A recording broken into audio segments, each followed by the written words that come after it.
This article looks at IT in schools.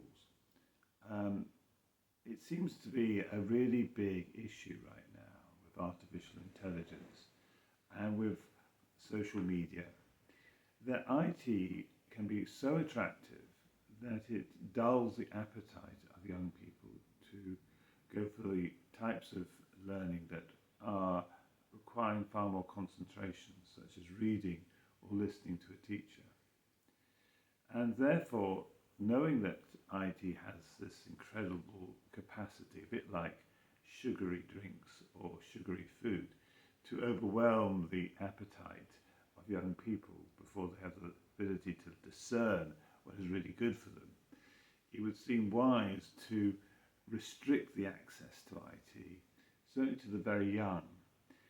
The concept of babies and very young toddlers having IT thrust in front of their faces to keep them quiet would seem to be a very dangerous thing to do. Children need to learn by methods that are going to require concentration, because if they don't learn to concentrate at a young age, they'll never learn to concentrate when they're older. Concentration is a skill, and it's a skill that you have to acquire, a bit like learning to walk. And IT has the unintended danger of undermining our capacity to concentrate.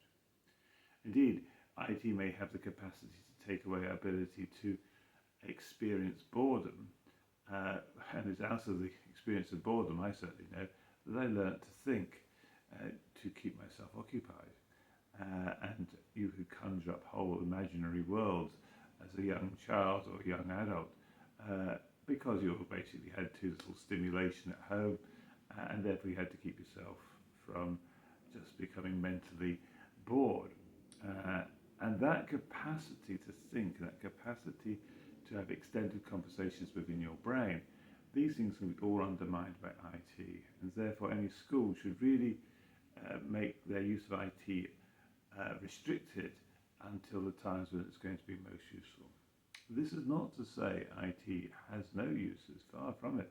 In fact, the spread of the gospel around the world is being helped and facilitated by IT in incredible ways. And many, many people are coming to the Lord in countries which are traditionally closed. But like anything that we produce in technology, there's both a good and a bad side. And I think children can be affected very badly by the bad side of IT. But so can adults. Well, thank you for listening.